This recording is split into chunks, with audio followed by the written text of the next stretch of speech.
নমস্কার বন্ধুরা, কেমন আছেন সবাই? মিনু কিচেন এন্ড ভিলেজ ফুডে আপনাদের জানাই অনেক অনেক স্বাগত। আজকে আমি পুরোনো দিনের একটি রেসিপি নিয়ে আসছি, কুলের আচার।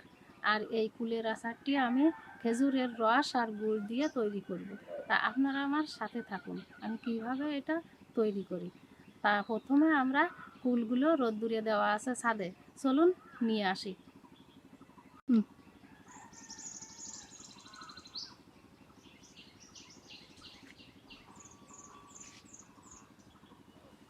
এই দেখুন, এই রোদ্দুর থেকে এই বড়ইগুলো নিয়ে যাচ্ছি।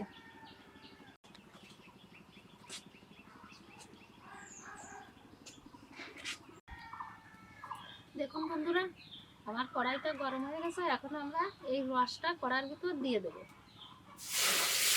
আর এই রসটা আমার 1 ঘন্টা কমপক্ষে লাগবে জাল দিতে।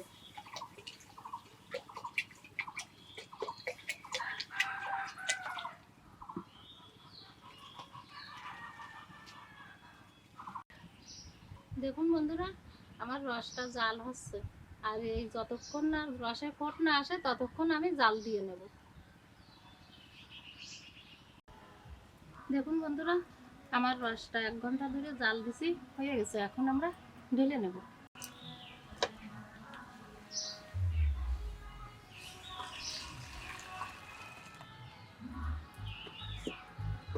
এবার একটু গরম জল দেব।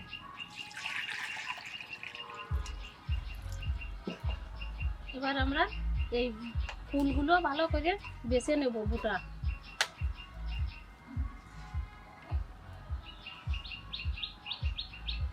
আর এই বুটা বাছার সাথে সাথে এই নষ্ট ফুলগুলো ফুটিয়ে ফেলে দিতে হবে। আর এইভাবে একটু ফুটো করে দিতে হবে।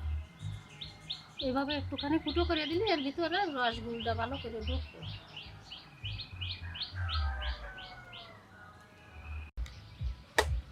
দেখুন বন্ধুরা, আমার জলটা গরম হয়ে গেছে। এখন আমরা এই কুলের ভিতরে এই গরম জলটা ঢেলে দেব, দিয়ে ভালো করে ফুলগুলো ধুয়ে নেব।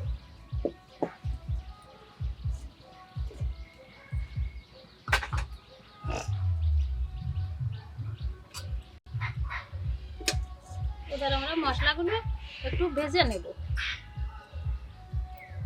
ধনিয়া, মৌরি, গোটা জিরে,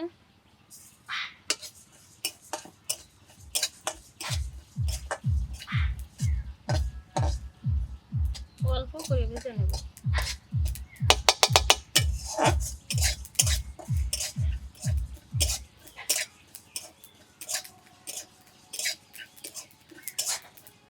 মশলা ভাজি ভাজি হয়ে গেছে, এখন আমরা ঢেলে নেব।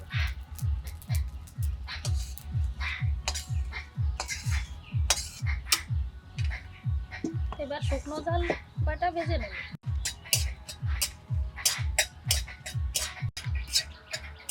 দেখুন লঙ্কাগুলো ভাজি ভাজি হয়ে গেছে, ঢেলে নেব।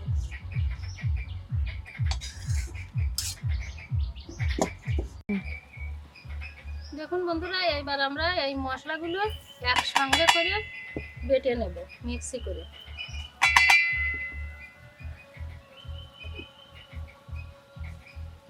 কড়াইটা জাল হয়ে গেছে। এখন আমরা একটুখানি সরষের তেল দিয়ে দেবো, সামান্য একটু, বেশি না। তেলটা গরম হয়ে গেছে। এখন ফোড়ন দিয়ে দেবো, তেজপাতা,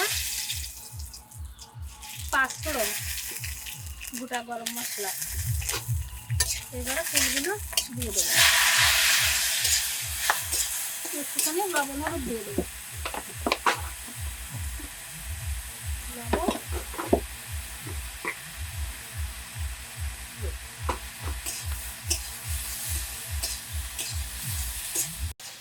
এবার খেজুরের গুড় দিয়ে দেবো।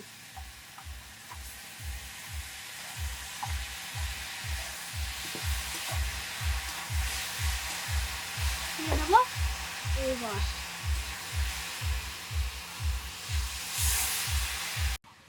দিয়ে দিলাম রস।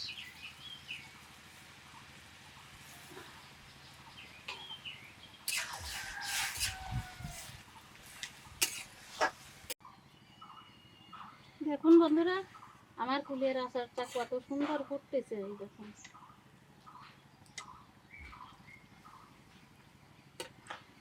আর এই আচারগুলো 1 বছর পর্যন্ত সংরক্ষণ করে রাখা যায়।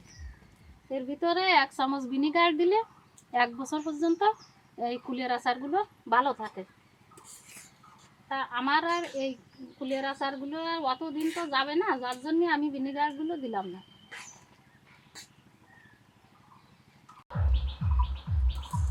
দেখুন আমার এই কুলগুলো ফুলে টুপা টুপা হয়ে গেছে, দেখুন। এবার আমরা এই মশলাগুলো দিয়ে দেব।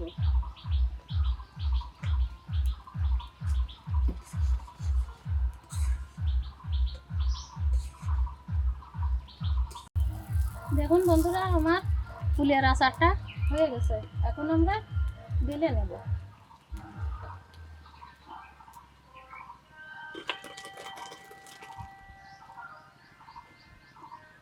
আর ঠান্ডা হয়ে গেলে একটু টানিয়ে যাবে না। দেখুন বন্ধুরা, আমার টক মিষ্টি ঝাল ঝাল কুলের আচারটা রান্না করা হয়ে গেছে। তা আমার এই কুলের আচারটা কেমন হলো আপনারা কমেন্ট করে জানাবেন। আর বাড়িতে আপনারা এইভাবে বানিয়ে খেয়ে দেখবেন কেমন লাগে। ভালো লাগলে একটা লাইক শেয়ার করে দেবেন। আর নতুন নতুন ভিডিও পেতে আমার ফেসবুক পেজটা ফলো করবেন।